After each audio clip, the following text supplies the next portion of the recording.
I had traveled to that town because rain has manners. It does not simply fall.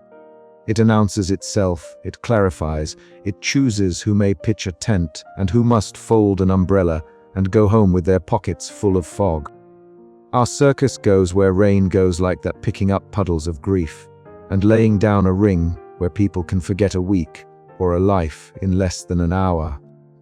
On the morning I arrived, the rain had been reading a book and was still on the second paragraph.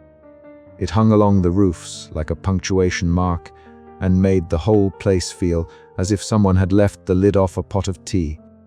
The Rain librarian's shop looked, at first glance, like a mistake in the side of a building. It was narrow as a secret, with a glass pane fogged into a watercolor smear and a hand-lettered sign that read Storms, Catalog Returns in Thunder. A brass bell, which I would later learn had been salvaged from a retired trumpet, hung at the door and gave out a sound like a hiccup when tapped. I tapped it once and the door replied with a small, obliging creak.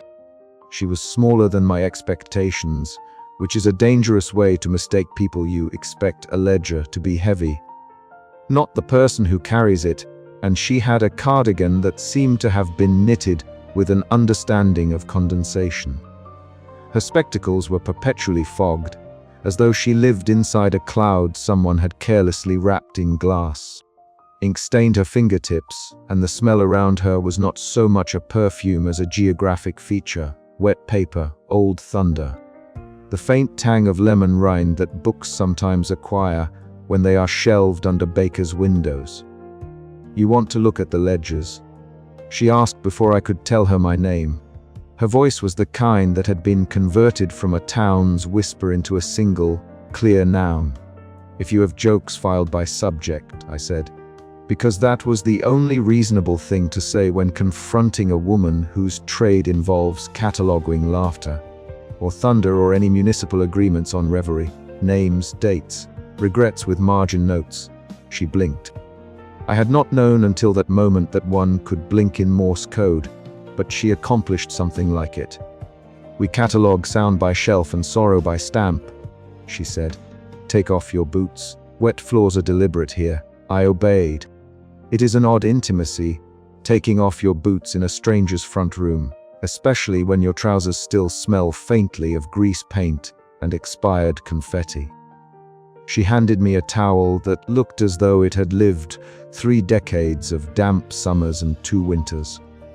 The towel smelled of lavender and something I could not name, a weather pattern perhaps, or an apology. Inside, the archive unfolded like a cabinet of curiosities designed by a committee of poets and clerks. Shelves leaned at angles like people leaning toward one another. Boxes were labeled with the patient dignity of penal institutions: slapstick, late 19th century handbooks, satire, municipal, giggles, transient, domestic.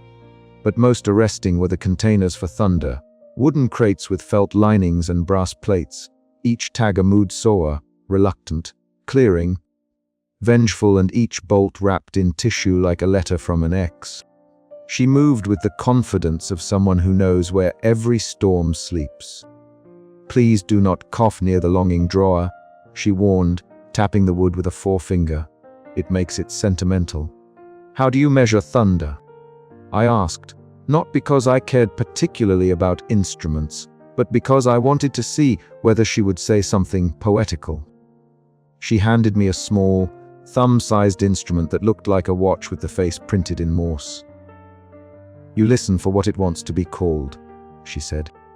"Then you file it under that name and give it time.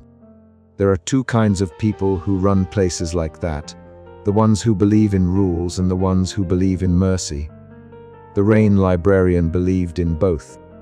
Her ledger lay on a lectern as though it were a creature under observation.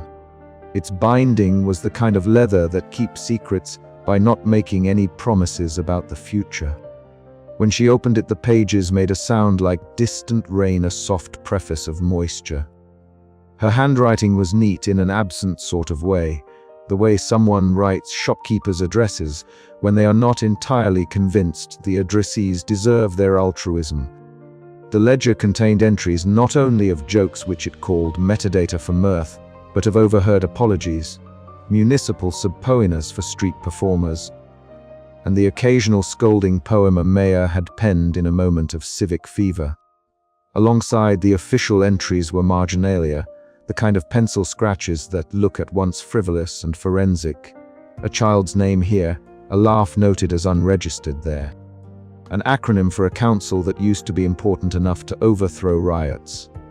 How often is laughter destroyed? I asked, as if one might put destruction on a schedule and therefore have the excuse of punctuality. She shrugged. Rarely. It requires a context, and contexts have witnesses. The statement landed like a pebble in a puddle. Up till then, my problem had been an internal one, a thing taken from me, a private theft. This answer made it external. Laughter, she said, did not simply vanish into thin air, it went on the record. It needed to be seen to persist. This might have been consoling or merely bureaucratic, depending on your appetite for metaphors that ended with subpoenas.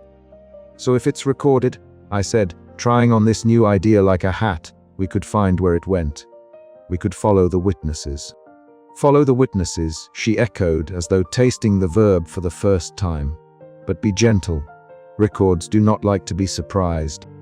She produced a small slip of paper and a pencil whose eraser had been surgically replaced with a dried thunderclap. There was a municipal compact. Once, she said. Small towns enter such things sometimes when they are frightened about noise or stability. They trade a little wildness for a little order. Once, a patron, an important man with a private balcony and a private sorrow, found himself laughed at. Not for a jest, mind, but for a private H that was not yours to advertise. He objected, he pressed for regulation. And they made an arrangement with a clerk and a weather maker. Orders were written. A ledger was stitched. Instruments were placed in clouds. Not all of that was malicious. People were afraid, and fear makes practical things of passion. Who was the patron? I asked. I am an odd mixture of stingy with names and greedy for origins. Was he human? Did he leave an address? Names age like bread, she said. You slice them and find the inside is the same, but the crust is different. The patron's name is in this ledger, but it's written in a hand that avoids pronouns. He is referred to as the offended. Sometimes that's the only thing a bureaucracy can bear, an offense spelled out in 3 carbon copies. She turned the pages to a sheet where the marginalia had been particularly busy, ink blotches that had been made by someone crying while trying to be neat.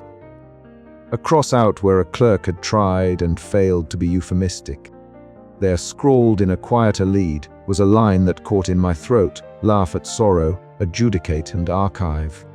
Beside it, in a different script, a child's scrawl had added a smiling face, and the annotation, "This is not fair." Curious, I said, which was the word I use when I mean both intrigued and threatened. Curiosity is the slowest form of courage, she answered. It opens drawers. We looked together through entries that seemed to make grace notes of civic life. There was an account of a tannery worker who had laughed while mending gloves and was subsequently ordered to compose an apology that would fit 3 lines and begin with the word regret. There was a mayor who wrote to the clerk asking whether laughter could be quantified so they might set a tax on jubilation. There was a notation with the initials N. O. Beside it, short for no zero in some older cipher, which had the effect of making the pages feel suddenly colder. Not everything in this ledger is lawful, she said, lowering her voice. Some of it is habit. Some of it is sorrow dressed in civility. But look. She slid a photograph across the lectern. It was small and soaked at the edges, the sort of photograph people take when they want to keep a moment at arm's length. On its back, someone had written in a looped, careful hand, "The night of the patron's balcony." He laughed. He did not forgive. I traced the wet edge as if I could rub the stain away. So the curse is administrative in part, I said. But there was a human heart, too. A private offense became institutional. Yes, she said.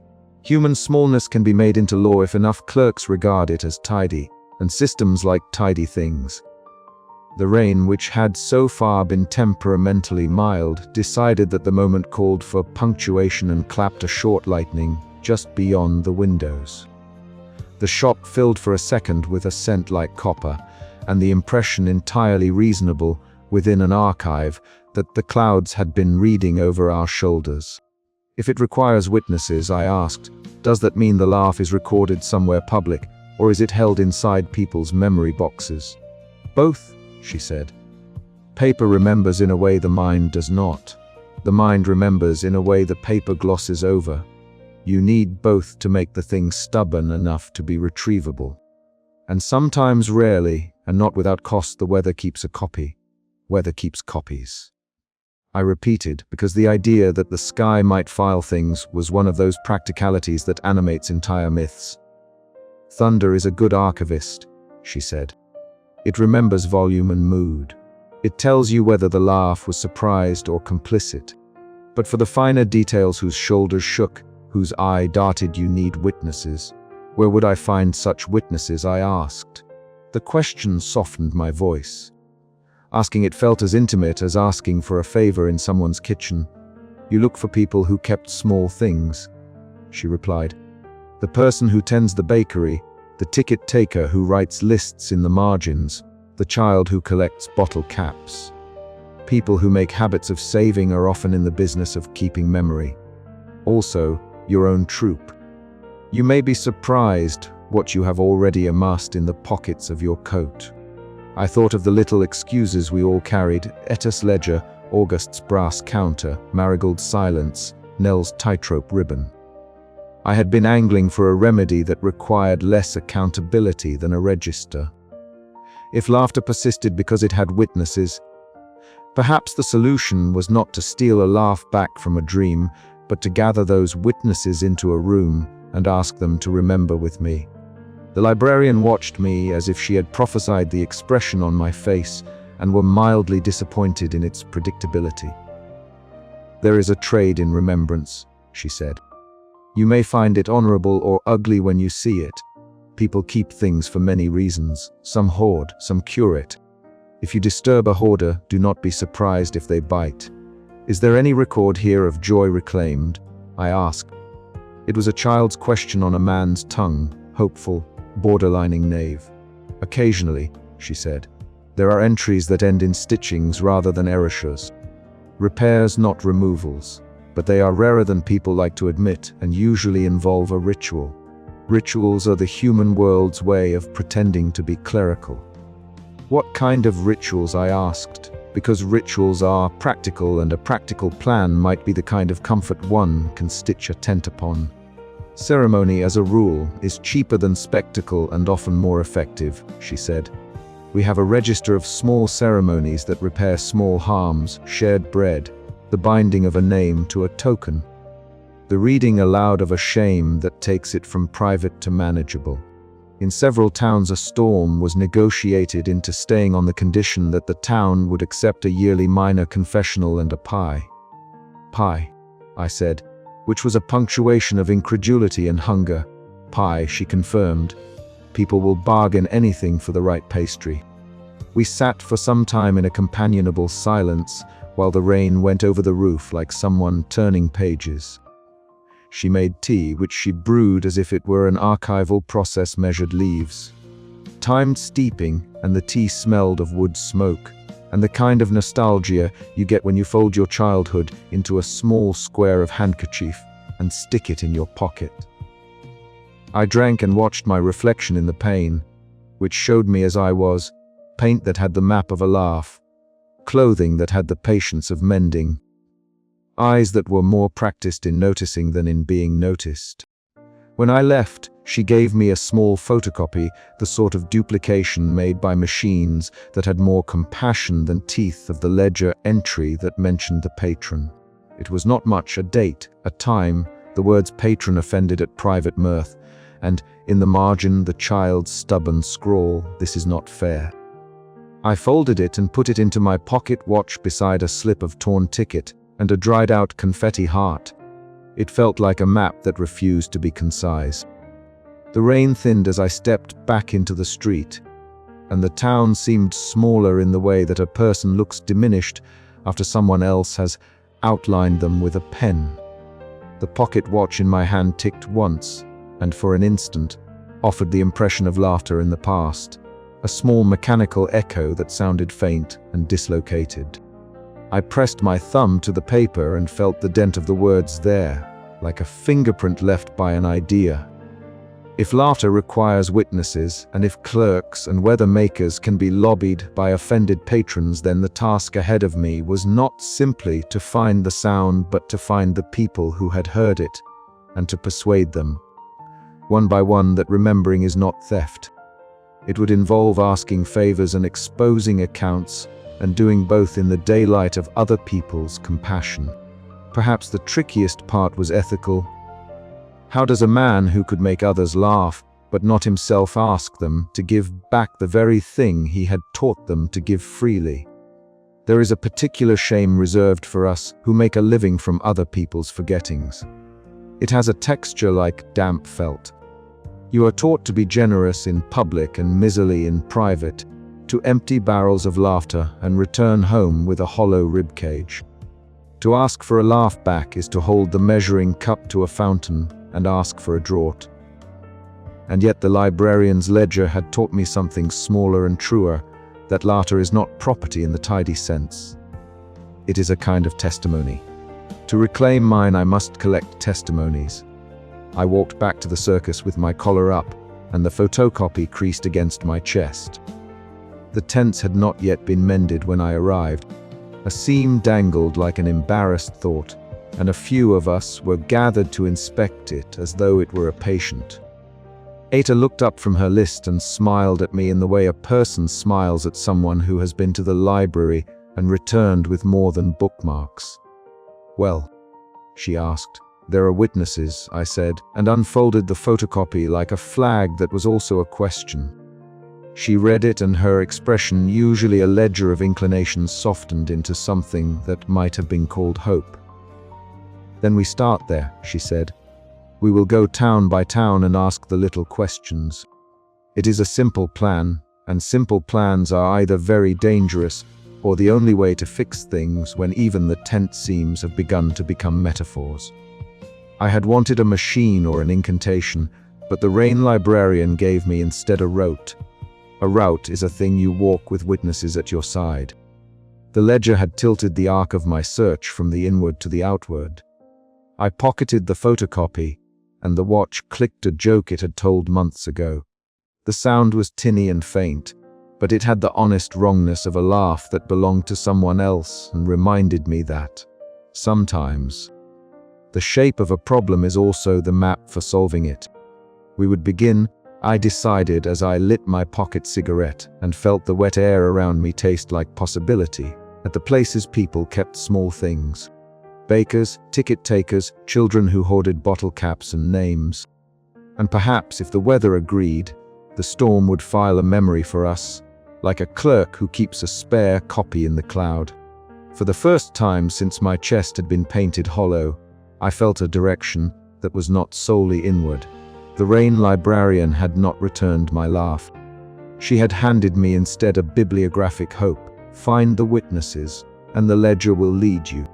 I have always liked the sound of things that are made with their hands. Not the hollow clatter of mass production, nor the polished hum of perfectly oiled machinery designed to be admired in an industrial museum, but the honest, apologetic creak of an object that has learned to live in one small circus tent and be useful there.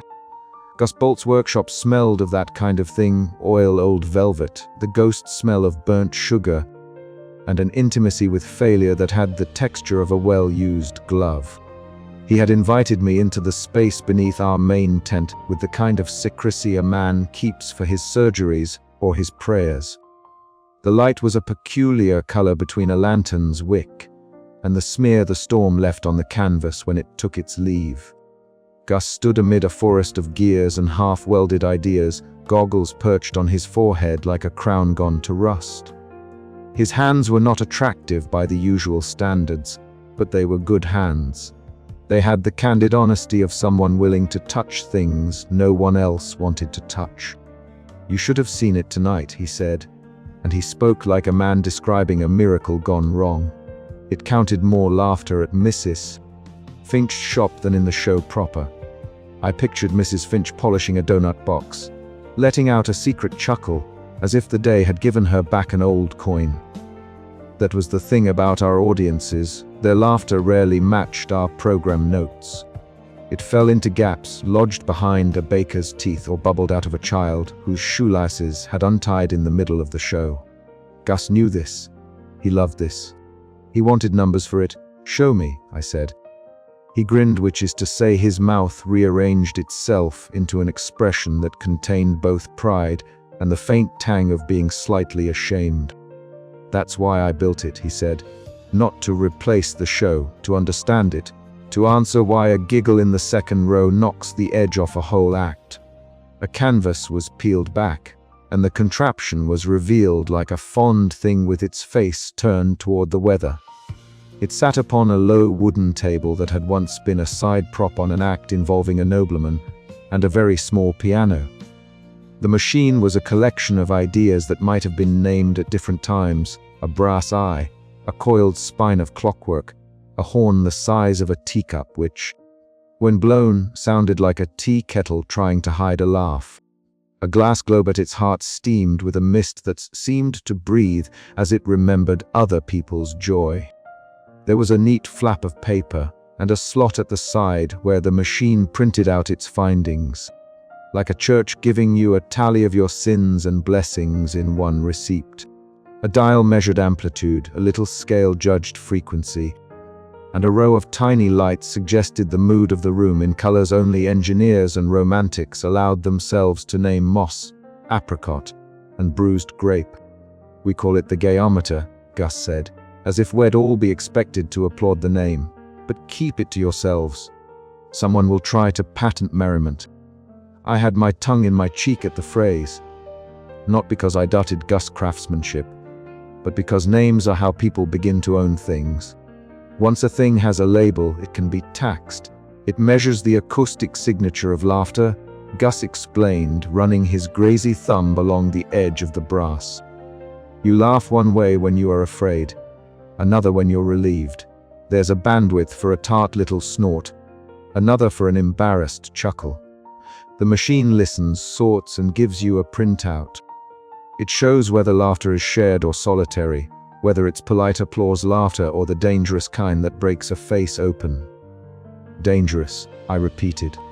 "Breaks a face open," he said. "Metaphorically speaking, there are laughs that undo people, and then there are laughs that stitch them back together. It tells which is which." Nell appeared at the tent flap like a calculation performed with poise. She was still dusted with rope powder, one foot cocked on the top step, and she smiled as if she expected the world to make sense on her terms. "Try it on me," she said. "If you can measure the way I fall, you can measure anything." So he did. She ran through a practiced tumble, a flourish, an exaggerated misstep that became a small rescue. The machine listened as a confidant. Gears turned in companionable applause. A bell chimed the tiny joy, and a strip of paper threaded its way out of the slot. The numbers on it were neat, like someone who had been taught to write apologies in an honest hand. 17.2 guffaws per minute, Gus read aloud, with the tone of a man reading someone's vital statistics at a bedside. 14% snort, 2 suppressed sobs. Average contagion 0.63. "Is that good?" Nell asked, tapping a boot that had probably walked 1,000 feet of high wire without a complaint. "It's informative," Gus said. "It's not a verdict." August hovered in the doorway like a man who believed applause could be monetized, if only it could be turned into coins small enough to fit into a piggy bank. He polished his brass counter even while he listened, as if measuring was a reflex that might save him in a storm. "Might be useful in pitching to towns," he said, not unkindly. "Shows we know our product." The gayometer became, in seconds, a mirror and a ledger both. It showed us where we were already thin. It printed our virtues onto a roll that smelled faintly of solder and wet wool. For the first hour, everyone felt a little like a scientist with an embarrassing tendency. We experimented with pratfalls and puns, with Marigold miming the sound of a kettle and Etta reading aloud from a list of storms, while the machine catalogued the room's responses. The tent turned into a carnival of small observations. Is laughter louder after someone apologizes to a puddle? Does thunder raise the baseline for silly noises? Does an audience laugh more readily at a joke when their hands are warmed by fresh bread? The numbers came back like small honesties. Sometimes they were consoling. A certain town gave us a brand of laughter that felt like the stretch of a hand through cold water, brisk and healthy. Sometimes they were cruel. We could tell a family had been crying between shows because their laughs clustered at odd frequencies, like someone trying to disguise the sound of breaking. I liked this because it let me see my craft from another angle. I disliked it because the angle was like a scalpel, precise, practical, and inclined to reduce the human element to a curve on a graph. And now the question of the century, Gus said, oiling the hinge of the public debate. If it can count, can it also return? Can it give back what the ledger eats? He had already thought of this, of course. There was a smaller instrument, attached like an afterthought, resembling a child's chair, with padding too earnest for the circuses and an earpiece that hung like an obedient muth. Gus called it the echo seat. His fingers were careful when he showed it to me, like a man unveiling someone else's fault and hoping the reveal would be forgiven. It doesn't make laughter, he said. It simulates the sensation. It plays you a composite of recorded joy, synchronizes a gentle vibration across your sternum, and in the earpiece it feeds you a college, a child's gleeful inhale, a middle-aged woman's surprised chortle, a nobleman's embarrassed snort. It's meant to show what a laugh feels like behind the ribs. There are two ways to be invited to have something you have lost put back into you. One is with kindness, and the other is with the bluntness of a man who has no patience for paradox. Gus had the bluntness. He also had the kind of patience it takes to seduce a stubborn gear into doing the wrong thing well. I sat in the chair because I am, by trade and perhaps by temperament, an experiment in front of an audience. I put the earpiece into my left ear, where my hearing is more sentimental. Marigold sat across from me and made a small, elaborate gesture that meant both I trust you and I am watching you. Etta had one of her notebooks balanced on her knee, and August's brass counter lay like a watching beetle on the table. If it does anything at all, Gus said, tightening a knob that made the glass globe inside the geometer fog like a chimney, it will feel like watching laughter through a pane of glass. People report that they can observe joy, but cannot be warmed by it directly. It isn't invasive. You can stop it at any moment. That's an assurance that sounds like a warning. Marigold pantomimed, flattening her palms and then making a face that suggested a courtroom objection. Gus laughed a little too loudly, a shy sound for a man who made loud things. I won't force anything, he said. This is a window, not a furnace. The device started with something like a cough, a soft mechanical clearing of the throat. Then it layered sounds, a child's delighted wheeze, the crisp, surprised laugh of an old man who had found his spectacles in the freezer, a flock of small, nervous giggles. Vibrations moved through the chair as if someone had hidden a weather report under the seat cushion, and then tuned it to joy. At first it was curious. I felt warmth like sunlight refracted through a glass I didn't own. There was a sensation of amusement that was not mine, but had a certain organizational neatness to it, like the way a well-folded letter is not a surprise, but a certain comfort. Then the hollowness unrolled. It was like being shown a photograph of a feast. When you were starving, you could see the roast glimmer, you could name the spices, but your throat closed itself because there was no steam on your face. The laughter the machine fed me was an authoritative mimicry. It lined up all the right notes and placed the correct pauses in the precise places a laugh ought to have, but it did so with a cultivated restraint. It was apologetic and efficient. It never wobbled. It never risked being bad. It was, in short, utterly safe. I have learned to be suspicious of anything that is merely safe. Sadness is often safe. It wears a sober coat and keeps to itself. Joy, the true sort, is frequently insolent. It will catch you unawares and push you into a new arrangement of your bones. The mock laughter of Gus' machine did not push. It presented, it organized, it measured. When it ended, I felt a peculiar kind of loneliness. The machine had offered me a perfect copy of a laugh, and that perfection revealed what was missing. It was not only that I could not laugh. It was that the laugh it offered had no history on my skin. Laughter carries with it memory, shame, foolishness, the ache of previous mortifications healed and left like stitches. The echo seat offered a laugh with no previous stitches to hold it in place. "Well?" August asked, his eyes glinting in the light as if a future prophet were playing with his pupils. I had a stupid instinct to say something theatrical. Instead, I found myself saying, "It fits like a glove turned wrong side out." Gus' face was unreadable. "That's fair. It's supposed to be a tool, not a cure."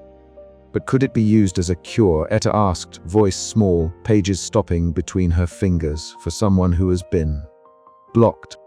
Gus considered his screws as if they might answer for him. "It might be a bridge, but bridges can be walked across or slept on. You don't want to live on a bridge." Marigold stood and paced with the grace of someone who traps arguments in gestures. She made the motion of taking the machine's earpiece and then folding it into her mouth like a secret. The mime for consent was one of her specialties. She had perfected a way of giving and taking things with an economy of motion that was almost surgical. "There is an ethical dimension to this," she said silently, and then she formed the words in the air with exaggerated care. I read them on her face as if they were subtitles. "I could sell a dozen," Gus said, and he tried to laugh the thought away. "To fairs, to hospitals, to bereaved relatives who want a moment's comfort. Who wouldn't buy a little warmth?" "And what happens when people buy it instead of risking each other?" I asked.